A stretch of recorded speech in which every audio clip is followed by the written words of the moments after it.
Good morning, everybody. Good morning. Good morning. Welcome, welcome, welcome to Medigrow March 23. Guys, it's with great joy that I have come to present this Medigrow to you this morning. It's so funny how the economy is already recovering and all the news are about uncertainty and all of that stuff. Today, we're going to have a very, very important conversation. So I'm going to explain to you how my head movement goes. I'm going to get talking to you. Over here on my right, I can see this screen of everybody showing up. I would like to ask you this morning to turn on your cameras. I would love to see you. I would love to say good morning to you. If you could right now, turn on your cameras and I can just see you. Good morning, Sam. How are you? Good to see you. Guys, I have with us this morning, Sam Gibson. Sam has been working in the investment arena for 12 years, and Sam is the key guy here at JDL, helping me to build this connection with doctors across Australia. Now, guys, for some of you that are in the know, I'm just waiting for people to arrive, people to turn on their cameras. We can say good morning. For those of you that are from Perth, welcome indeed. I know it's early for you. For those of you in Sydney and in Melbourne, good morning, good morning. Hello, Adelaide. Hello, Hobart. Hello, everybody. It is great to be here this morning. So, for those of you that follow me, you know I've been to Antarctica in this amazing conference talking about the future about the economy, the future of digitalization of health systems, and we're going to have incredible news going forward here in the Medigrow channel. This morning, however, we are here to talk about investing, getting ahead, and I'm going to share my presentation and go for it. Once again, I can see so many people here. Good morning, Sarah. Good morning, Sahili. Good morning, Aman. Good morning, Camila. Good morning, Joel. Good morning, iPhone 15 PM. Guys, if you could please turn on your cameras, we can just say hi and wave. And without any further ado, let's just go and cover the territory that we're about to do. I am just going to share my screen now. Let's go share screen. Hope you guys can see what I'm looking at. Here we go. Share screen from the beginning. Here we go. All right, guys. Good morning, good morning, good morning. So, Medigrow, Financial Intelligence Program 2024. Our mission is to raise in real terms the financial acumen in its application to the medical community. So once again, I know it's Saturday morning. Thank you so much for being here. What we have been doing for 30 years is helping people to understand that there are inefficiencies. We're very clear that people make their financial decisions often at a moment of I want or I will, rather than a strategic moment. This morning, we're going to cover 3 pillars: debt reduction, tax minimization, and investing. And we're going to integrate the whole 3 points to make you aware of what you're leaving on the table. We have been serving the medical community for 30 years. There's nothing we have not seen. Now, I want you to know that it has been extremely successful. What I'm about to do works. I have asked doctors in the morning when we just start, send a text to your accountant, to your financial planner, and invite them just to pop in and listen to the things we're going to do. Today, I'm going to give you access to a lot of good information, and all that information is designed for you to work closer with your team, your accountant, your broker, your financial planner. And if you don't have any of these guys, we can introduce you to some of the best in Australia. So 30 years of acumen allows us to have protocols and processes that are second to none. So welcome, welcome, welcome. Also, if you have questions, this is how we're going to go. If you have questions, please use the text box. I have my team here. I want to thank Gallo for being here with me. He's behind the cameras. And Natan is behind the engineering. Sam is here with us. Jessica is here with us. And also Scott. So we have my whole entire team ready to be of service to you this morning. So I don't want to go home today without your questions answered. As the questions pop in, please do write them in the box. Also, we have lots of feedbacks from people, and they vary from, I haven't learned anything new. Everything you said, I already know. And yet, when the numbers come, this is what happens. If you know and you haven't acted on, the results are exactly the same as not knowing. So I want you to become present to what we call the burn factor. The burn factor is a single number that tells you how much you're wasting if you don't have the right strategies. So as far as an intro is concerned, here we go. Raising real terms, the financial acumen and its application to the medical community. I would like to ask you, and I'm going to ask this again and again, if you could please turn your cameras on so I can see you, I can say hi to you. The great majority of people still have their cameras off. I understand some of you are doing other things while listening to me, and I get that. But if possible, you could turn your cameras on and we can say hi to each other. Okay, the three main objectives, the three main things that we know about doctors. You're time poor. So what actually happens is this: at your 46th birthday, you're gonna look at all your numbers and realize that you could be further ahead. This is very normal. High income, high taxation, debts that could be procured and ceased earlier and not happening. Why? Because you are time poor. So it's hard to find knowledge, it's hard to find who to trust, who brings value, and this is why we exist. We also believe that the tax system penalizes the medical community. It is very clear to us that some of the doctors that we meet on a weekly basis pay more tax than small businesses, entire businesses. We have business clients as well, and we think that that is extremely unfair. When I spoke in Parliament, and I spoke at Parliament 3 times, I said that doctors should not pay tax. No, I know this is a brave statement, and I know that some of you would like me saying it. The truth is, it is our view that every day that a medical profession, be it a nurse, a doctor, a psychologist, anyone in a medical discipline goes to work, what they're doing is they are the front line for the economy. Every single time that you put John Smith back to work, that you put Barbara Antoine back to work, you are helping the economy. And the truth is, it is our view that doctors should pay less tax simply because they work long hours, long time, and they are, as I said, the front line of the economy. So this is what we're going to tackle, all the inefficiencies, and deliver for you as much information as we can this morning. Now, I'd like to invite you to relax. There is no need to take notes. By all means, take notes, take photos of what we're saying. For those of you that request the presentation, we have a summary of the presentation available for you. The idea here is for you to close any gaps that you may have about your finances, about your accounting structure, and about these different conversations that are necessary in order to prosper.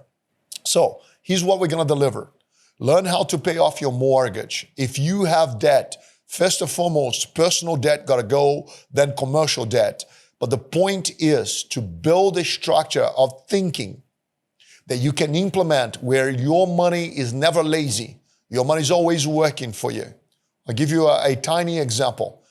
Every week, Sam and I, every week, Scott and I, we find out that doctors have the personal debt, the investment debt over here, different bank accounts over here, and they never integrate. They never connect. In other words, there are debt reduction strategies that are old hats that the majority of doctors do not know. How to minimize your tax legally and continuously.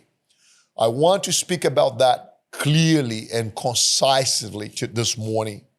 And build your business, build your real estate portfolio, build your opportunities beyond what you're doing now, all right? That's where this presentation is gonna go.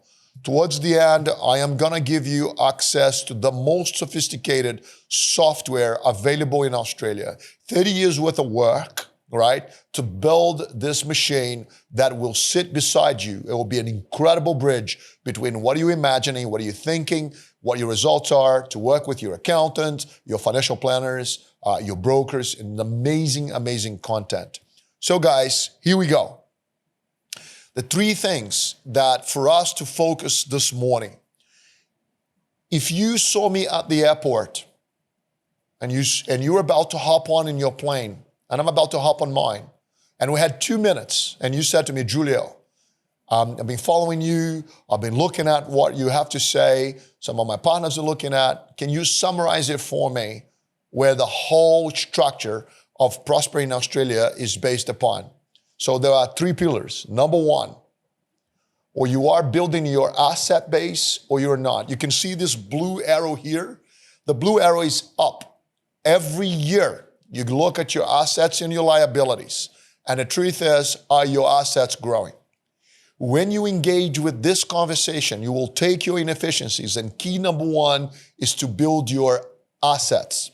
We, by experience, we have met many doctors that have their house almost paid for in their mid-50s.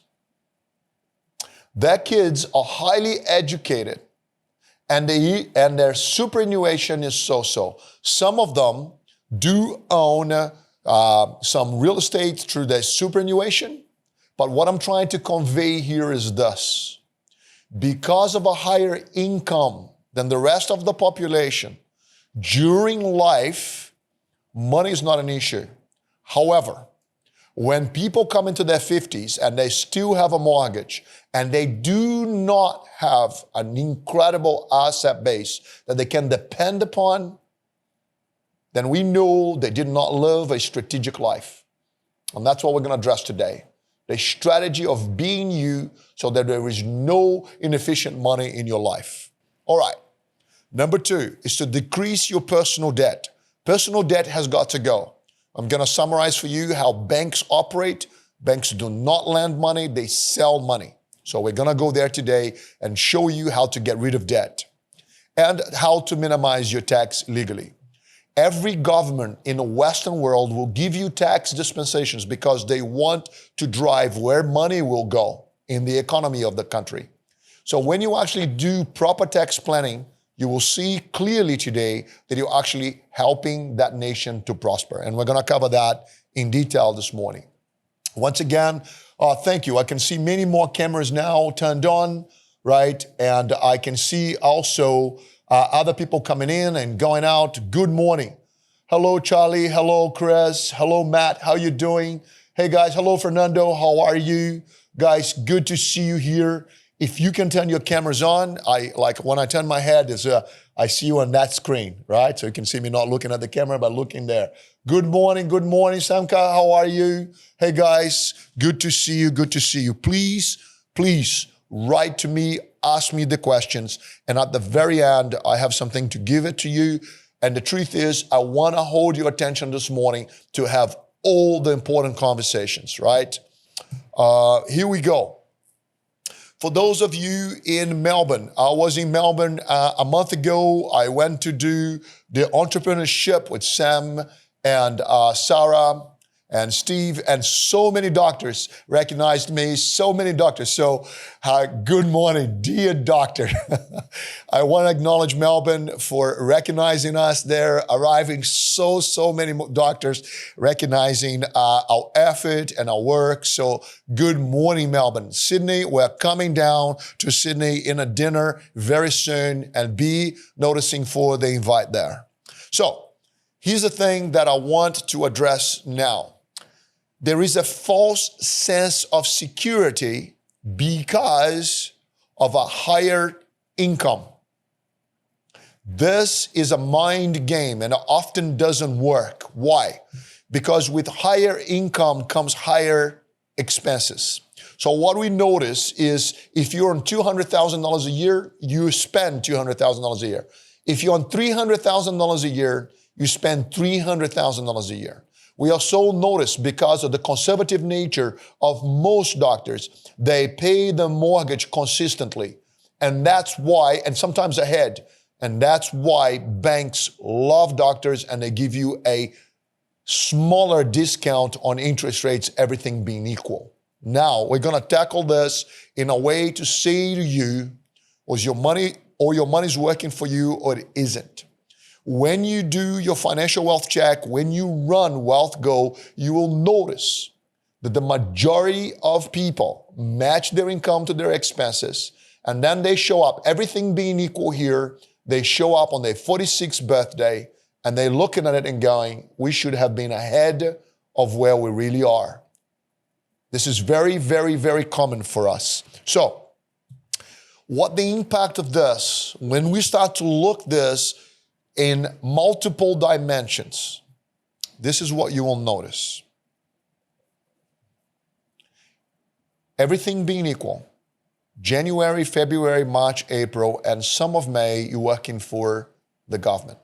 So if you take your gross income and then you take off your net income and you correlate that to time, you worked January, February, March, April, and some of May just to pay your tax bill.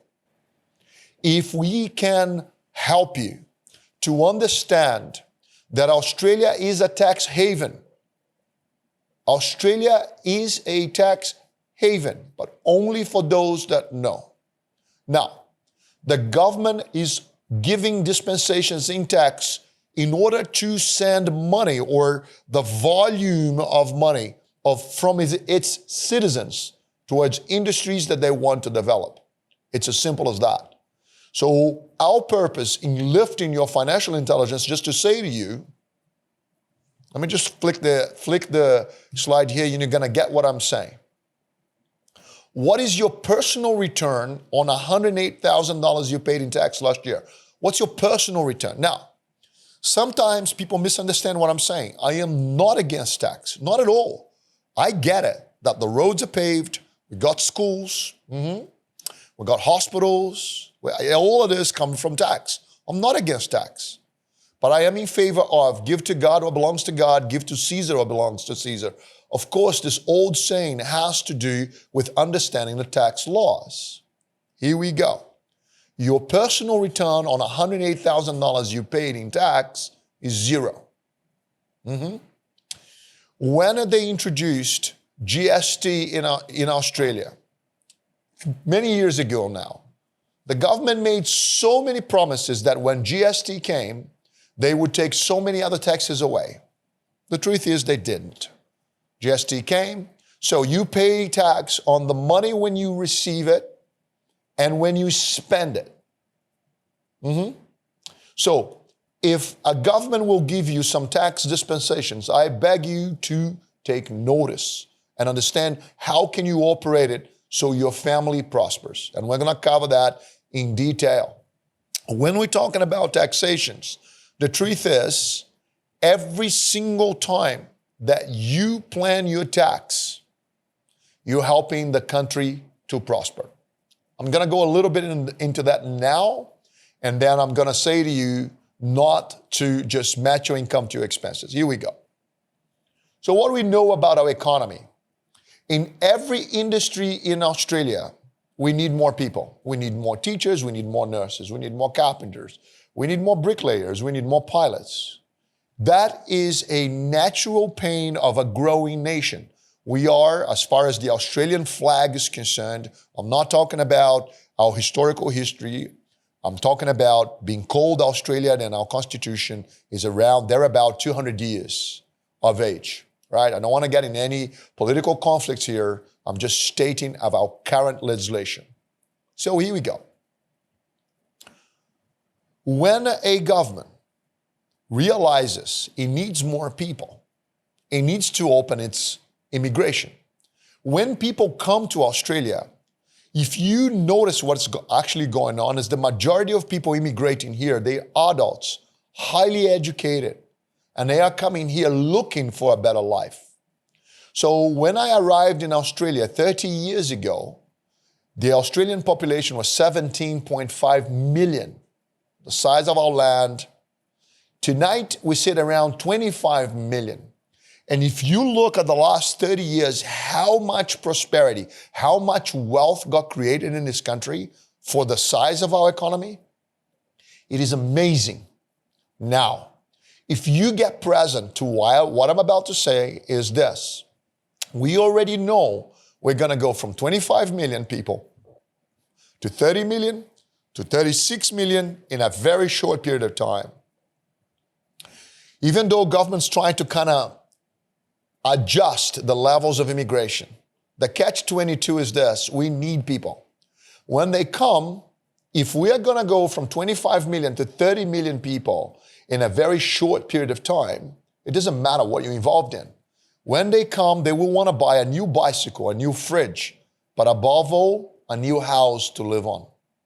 We already are at a crisis level in the production of, get this, even though it's an amazing amount of land we got in the island called Australia, we are behind schedule in the production of land. What do you mean? Well, developers have got to come, apply for developments, go to council, go to the architects, yada, yada, etc., in order to design land, create the blocks of land, make it available for the consumer. We are way behind in this.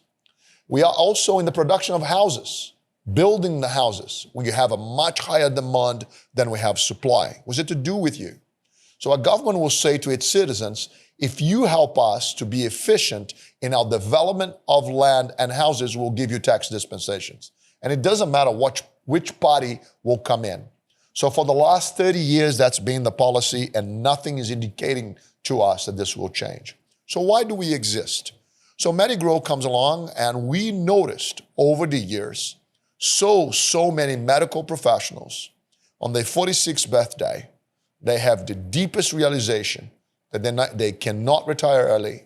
They're actually going to have to work beyond their 60s. Why? Because they never built an asset base.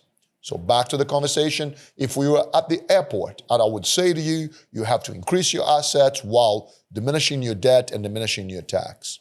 The more you invest, less tax you pay. The less tax you pay, the more you drive your debt down. The less debt you have, the more you invest. So it is dangerous when you are addicted to debt and playing a zero-sum game, meaning always getting cheap finance from the banks and never having a strategy to accumulate capital. So guys, I hope this has been of help so far. We have tried to design the introduction of the Medigrow course in so many different ways. So, in talking about generalities, increase your assets, minimize your debt, minimize your tax. This is what this conversation is all about. Now, I'm going to start focusing a bit more in each pillar and give you a complete summary. We will stick together here until lunchtime, cool? Around 12 o'clock, 12:30 is when we normally finish, right? But I promise you, I will give you the equivalent of 200 hours worth of reading. When an author writes a book, he doesn't know what you know. So he needs to tell you the skies are blue, the oceans are green, in order to make a point. What I'm going to do is go after the points and deliver the points to you so you can go home, you're already home. You can have a better conversation with your accountants, your financial planner, with your spouse, your partner, your business partners about where the future in this island of ours is leading. So, the true nature of your dream. By the way, guys, thank you so much. I can see some people now coming through Instagram. I can see some other people coming through Facebook now. If you are enjoying this so far, please send a text to your accountant. Just send your accountant a link right now. It's simple as copy the link, right, that you came into Zoom, send to your accountant, send to your finance broker, and say, hey, come out, check out this talk. Because integration is the name of the game. Everything we do is designed to work with your current team, okay? So what I'm gonna do right now is I am gonna cover with you debt. And I'm gonna do it through a case study. The key component of how we structured this is to bring to you case studies. So we're gonna do some case studies on debt reduction and asset creation and therefore tax minimization, right? All this morning. So I want you to imagine what it is to be us. So Sam is on the call right now, and Sam gets calls like this all the time. Last week, we had a particular doctor coming in with 20 years in medicine, and the size of her mortgage has been upgraded basically every 5 years. Every 5 years. No debt reduction. Now, can we call it this conversation a conversation of significance. Stay with me and I'll show you what we're looking at. So, I want you to imagine Matthew come to see us and here's the case study. So guys, I am now going towards finance. My conversation with you this morning is to give you insight on how finance works and how to get rid of debt, okay? So, if you get Dr. Matthew comes to say hello, he found us on Instagram because a friend says, hey, have you heard of Medigrow? Have you heard of Julia? So he sends us a note. We take up the note and here are the numbers. Hi, I'm 42, I'm on $300,000 worth of income. I'm a skincare, looking for cancer skin specialist. Okay. My house is worth 2.1 million. My mortgage is 1 million. Yep. Just had my second child. Yep. So now I'm kind of trying to bring this life balance. I'm not working as crazy hours as I am. I pulled back a bit and I'm now on $300,000 a year. Okay. My rate, it's at 6.3%.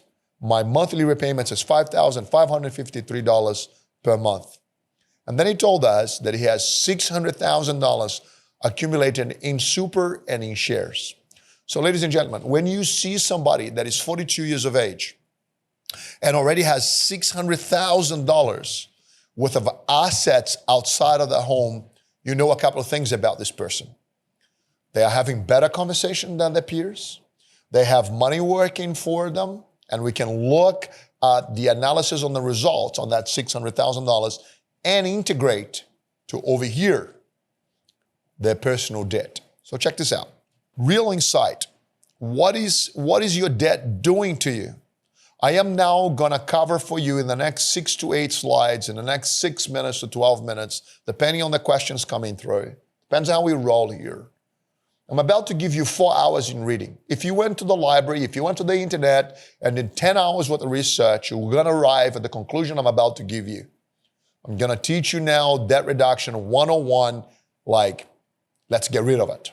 So, in order for all of us to be in the same spot, to be understanding this from the same perspective, I want you to imagine that you bought your house and you paid it off. So I'm gonna bring everybody to the same space, okay? I want you to imagine that your house, you bought a house, you paid it off, and now you are debt-free. You went for a walk in the backyard and you thought, you know what? This summer was really hot, winter's here. I'm gonna build myself a swimming pool. And you start looking at it and you talk to your architect, talk to your builder, you talk to somebody who knows what they're doing, and they say to you, yep, to build a pool here, all the permits, the retaining walls, the fuel, everything, it's $100,000. The moment in which $100,000 is mentioned, your mind now has a big number, $100,000. Okay. Then you go to the bank and you say, hi, I want to borrow an extra $100,000, give or take 6% interest rates these days. And the bank says to you, all right, we will lend you the $100,000. But here is the thing. The majority of people, you go from a desire base, I want to have a better house, I want to have a swimming pool, I want to have a better car, I want to go on holidays, sometimes cashed up, sometimes we're going to borrow the money. We're talking about understanding how debt actually works. So point number one, $100,000 number is one moment in your mind. The moment in which the bank tells you, we'll lend you the $100,000, 25 years, 6%, for $644.30. Please notice that the majority of people will not pull a spreadsheet or a calculator. It's kind of a gut feeling. 644, yeah, we can afford that. And if you have a spouse, honey, what do you think? That's right. At that moment, the moment in which you know you can afford $644.30, you're already in the pool. The imagination now consolidates. But the majority of people, I don't know if this is by design or not, it could be, but the majority of people borrow their money based on the repayments, weekly repayments, fortnightly repayments, monthly repayments. Yes, I can afford the repayments. Even I believe that some financial institutions just want to, hey, notice the repayments over here, notice the repayments. So much so that by law, the government has forced lending institutions to declare to people how much the debt is actually going to cost them. But the majority of people don't even look at it. You already made up your mind at your monthly repayment because you can afford it. And so is Matthew coming along and telling us he got $1 million worth of debt, repayments of $5,000 something. So we already know that this is going on. Now check this out. You will pay back the government $193,000, $193,290 for your $100,000. And the curve looks like this. So now, for those of you that are watching, I can see new people coming in. Welcome, welcome, welcome. If you guys are enjoying this, I want you to invite your accountant. Please do so. It is amazing when your accountant or your finance broker or people already get who we are. So they start to understand that all we want is take the inefficiencies out. So check this out. When you borrowed $100,000, that's the amount borrowed here, $100,000, and then there's 25 years to get rid of the debt. How come in the first 10 years the debt's not coming down? It's coming down slowly, but not as fast as from the 10th year onwards. I'm asking you now to notice. Most people do not notice. How come in the first few years of your debt, the repayments are the same, but the debt coming down slower than in the later years? Let me explain this to you. In the first year, you'll pay back $732,000, but you're good for $1,780 of the debt. 5 years in, you paid $38,000, but you're only good for $10,000. Imagine if you showed up at the bank on year 10 and say, hey, how much am I good for? And the bank manager said to you, you're good for $23,000. Right. But I already paid $77,000. Here comes the key distinction this morning. When you're paying your debt down, you're given in a monthly amount. When the bank lends you the money, you are the risk. The bank has the right to minimize their risk. So the majority of your repayments in the early years is towards the interest component. What? Yeah. So the bank lends you $100,000. The interest component is the profitability, if you will, or the minimization of risk over here. So in the early days, the majority of money you're paying the interest component, not the base. Most people do not realize that. So when you're paying the money, paying the money, the majority of the money is going to the interest component. Now, check this out. What does the majority of people you know do after living in a house for 7, 10 years? What did they do?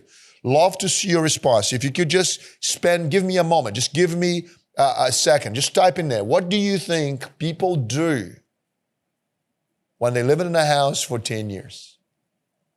Right? Love to see the answers coming through now. I'll tell you what they do. They upgrade. They sell the house and buy a bigger one. So if the life of the $100,000 was to continue as is, check this out. 25 years later, you paid $193,000, and you only meant to borrow the $100,000. Yeah, I get that. The bank made $93,000 on that loan across 25 years. No problemo. Got it. Okay? The point I want to make here is around the year 10, 11, the calculators inside of the bank system start to go, hey, you paid most of your interest component. Now, part of the repayment's going more towards the capital. But around the 10th year, this is what people do. They sell the house, and they buy a much bigger house. Why? Because now they make more money. And that conversation about matching their income to matching their income to their expenses is real. So when you're in your 10 years of living in a particular house, you will sell the house and buy a bigger one where you're going to borrow a lot more money. On that day, everything being equal, you may sell the other house and buy a bigger one. Yep. And the new debt is starting at year 0, where you're paying the bulk of the money in interest. Some people are a bit more advanced and they may even rent the house they were living in and buy a new one, but nonetheless, new debt. So what we see often is people have no strategy for debt reduction. None. And the strategies are often obvious, but you cannot act on what you do not know. Obvious to us, to our brokers, because we've been doing it for 30 years. But if you don't know, then you can't choose it. That's why I'm so glad you're here. This is why I say, if you know another doctor, another colleague, and they are not here, and you know they're not here, please invite them in. We want to spread the message where people gotta have the money working for them. So, moving on. I want to ask you this very key question. When do you pay for your mortgage? When? Some of you may say to me, Julio, I pay for my mortgage once a fortnight, the first of the month. I don't know, it's automatic. It goes from this account to that other account. But I want you to be very clear. You pay for your mortgage after tax. Now comes the composition. Now you understand how good, from now on, you're going to start to understand how good Australia is. Check this out. This is an incredible note to take this morning. You pay for your debt after tax. Personal debt is different than investment debt and business debt. But your personal debt, you pay for it after tax. So you must earn, so you borrowed 100 grand, yes? Still with the swimming pool. You must earn $298,000, pay $104,000 in tax, to have $193,000 in your pocket, and the only thing you meant to borrow was 100 grand. Most people do not do these sums. They don't. They only see the monthly repayments. I think I'm laboring the point perhaps too much, but I want this to go home. I want this to stay within. I would even ask you, please try to explain this to somebody you care about. Debt has got to go. So if you owe $100,000, you must earn $298,000. Then you're going to pay $104,000 in tax to have $193,000. What if you were Matthew and you owe $1 million? Sobering. Because all we got to do now is to add a 0 to all these numbers. So what do you and I already know about Matthew? Matthew's 42 years of age. Between now and retirement, to deal with his $1 million mortgage, he will have to earn $2.98 million, shy of $3 million. He's going to have to pay $1 million in tax. And then he will pay in back to the bank $1.9 million to have the $1.9 million to get rid of his debt. And it's going to take some years. Because we see only the monthly repayment, and the monthly repayment is affordable, we don't see how big, how impactful the numbers are. Ladies and gentlemen, dear doctor, your debt has got to go. If you do not have a debt reduction strategy tailor-made for your personal needs, please get one. Please just go get one. Debt has got to go. So imagine now if you showed up here at Medigrow and you told us your mortgage is $500,000. Multiply these numbers times 5. If your mortgage is $800,000, please take a shot, take a screen print of this slide. Do your ratios. Your debt has got to go. Has got to go. Debt is financial cancer. Now, is it necessary? Yeah. Because if we didn't have banks, life would be harder. So the very fact that banks lend us the money is an advantage. And Australia has a great banking and legal system. But there is a huge distinction between personal debt and investment debt. Personal debt, you pay for it after tax and after compounding interest against you. Investment debt, business debt, completely different ballgame. Welcome to Medigrow. What if your rate is 45 cents in a dollar? Those rates were sitting around the 30 cents in a dollar. Let me explain this to you in a way that makes sense. If you make $1, you and I know you didn't take the dollar home. If you're paying 30 cents in a dollar, you took home 70 cents. And if you put that 70 cents into the debt machine, be clear that in the early days, 61 cents of the 70 cents goes into interest. 9 cents goes into principal. And then as the years go by, the ratio starts to change and more start going to principal, but everything being equal, you will upgrade your debt. If you are on 37 cents in a dollar, 45 cents in a dollar, this is why I keep begging you to call your accountant this morning, to say to your accountant, come over here. Because you see, often, way too often, we get doctors that are highly compliant with the taxations. They have amazing structures. They have the trust, the self-employment, but their asset creation is seriously lacking content, right? So, tax minimization is a must and is your right as a citizen. So what now? I just want to say to you, here's Matthew with his real numbers. Matthew got to earn 2.98 million, pay $1 million in tax to have 1.932 after tax to pay his $1 million mortgage. I hate laboring the point, but you got to know your numbers. Today, I'm going to give you a tool that you will never again not know your numbers. Today, you're going to have a tool.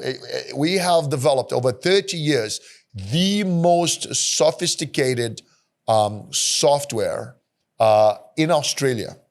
Now, I got Sam here with me. Soon, I'm going to ask Sam to come in, make some commentaries of some of the strategies that some of the doctors that he's sitting with, just to kind of give you a notion on how powerful knowing your numbers can be in your results, right?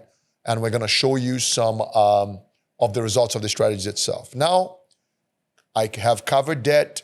I now want to go back to the island, and I want to talk about tax minimization, but context is everything. So back to the idea that we met at the airport 2 minutes to go, and you said to me, Julio, I want to get ahead. I want to prosper. I don't want to work like a mule. I work a lot. Doctors work a lot. I want to have money working for me. If you want me to synthesize it and give it to you straight, or you are accumulating capital or you are not. Now, everything being equal, you can accumulate capital where other people are paying for your debt, other people are minimizing your tax, or you're doing all yourself after tax and after compounding. So for us to have a better discussion of this, what is going to happen now is I am going to give you context for the island. Australia and the real estate demand. So I made it a lift about this earlier in the presentation. Now, so I can see a few more people coming. So just coming in right now. Thank you so much. If you are sending out the invites, I really appreciate that. Really appreciate that. Other people coming in. Thank you so much. So what is happening in our country? So the Australian Bureau of Statistics says the Australian population to reach 30 million in 11 to 15. That is an incredible rise in the population. If you were to see all these people are coming here for trying a new life, every single time that they earn, the government collects more tax, the economy grows, and all we go. So the strategic component, doesn't matter which party it is, Australia needs more people. How do we position ourselves as far as that is concerned? So if there's a more demand for bananas than there are bananas, the price of bananas are going to increase. And that's the situation we got for residential and buildings in general in Australia for the next 10 to 15 years. So now, If you were to look from Ken Morrison, Chief Executive of the Property Council of Australia, we're sitting behind 20,000 homes per annum. We're behind schedule. So people are afraid of interest rate rises, and the media always sells bad news. It's always about the bad news. The truth is, when you have a personal debt like we're just seeing, and you borrowed at 3% and now it's 6%, it hurts. It hurts. I hear so often people having comments to me that the price of properties are going to drop because people are hurting. I want to take away the naivete and explain to you that almost half of the houses in Australia are already paid for. So people that bought the houses in the 50s and the 60s, their home already paid for. So when we're talking about current mortgages, it does not cover every single house. Understand? I hope you understand what I am saying. If there are 100 houses in a whole island, we could assume that 50 or 60% of them have mortgages where 40% of them already paid for. Was it to do with anything? 40% baseline and no risk protects the economy in ways that we don't understand. Now, when you bought your house at 3%, borrow at 3%, and it goes to 6%, you're hurting. But before the bank lent you the money, they already done the calculations that you could hold a 3% rise. So a lot of people think that so many mortgages will default. Yeah, so many mortgages will default. But these are the people that are unprepared, and they do not represent a significant amount to diminish the strength of the property pricing going up. Be clear about this. You can do your own research and look at the numbers. Our unemployment, it's below 4%. So when interest rates go up from 3 to 6%, what do you think happens to rent? What's your view? Love to hear from some of you. If you could just make a quick comment right now. Hello, Gus. Welcome, Benjamin. Welcome. Hello, Nas. How are you? Hello, Catherine. How are you? Badri, how are you? Hey, guys, I would love to hear from you. What do you think happens when interest rates go up? What happens to rent? What do you think? If you were to take a logical view on this, you understand that as interest rates go up, every landlord in Australia is under pressure now to pay more money back to the government, to the banking. So what they got to do is rise the rent.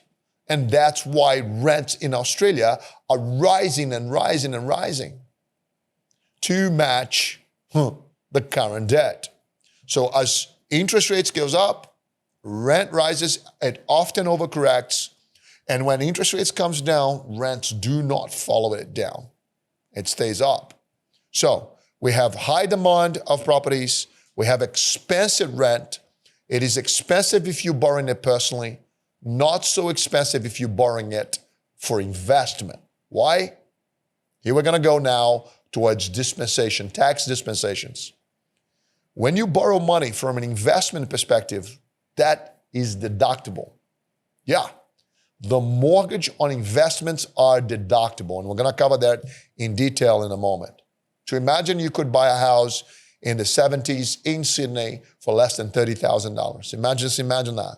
So for us to say that the average house in Australia today is $1 million, if you have been following me for a while, I've been doing this now for 30 years, when COVID starts showing up, when the change in the game starts showing up, I went to camera and I said to people, properties are going to increase 20 to 30%. I missed it because it went up 40 to 45% in that time. And if people are now sitting, waiting for properties to drop in price, you're going to be in for a surprise because it ain't going to happen. We need new Australians. The new Australians need a place to live. And now it starts to create a divide. What is it? The average Australian young couple will have to wait or save an extra 4 to 5 years in order to enter the market. So rather than buying your first home at the age of 31, you'll be buying your first home at the age of 36, 37. That's where we are at. So when you look at it from an investment perspective, Now, guys, I put here these numbers so that you can just become clear on how tight the market is right now. And it is still very much so. There's not enough dwellings in the major capital cities, and that rent is going to keep going up, demand and supply. So what's it to do with you? Well, you could have a bunch of houses that other people paying for that you get to own and your kids get to inherit. It's a great conversation.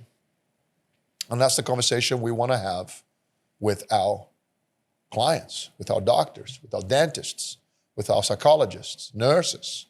That is the conversation. And how do people make the distinction? So when you start to look at the different banks, everybody, from a government point of view, from a banking point of view, everybody's starting to notice now, yeah, interest rates may still go up, inflation, but the prediction for a year from now is that interest rates will already start coming down. And I want to talk about unemployment. It's very, very important for you to know our economy is actually doing well. Not excellent, but doing well. And that's been the case for a while. So now, let me just go here. Here's another distinction. When you have assets, when you have a house that you live in, you pay for it. When that house have tenants in it and you still own it, I want you to get an economic understanding of this point of view. You have an asset and you put a tenant in there, that tenant's going to pay 50% of the bills, sometimes more. The more the rate goes up, the more the tenant's going to pay. The government may give you 30 cents, 35 cents, 40 cents in a dollar for actually owning that investment.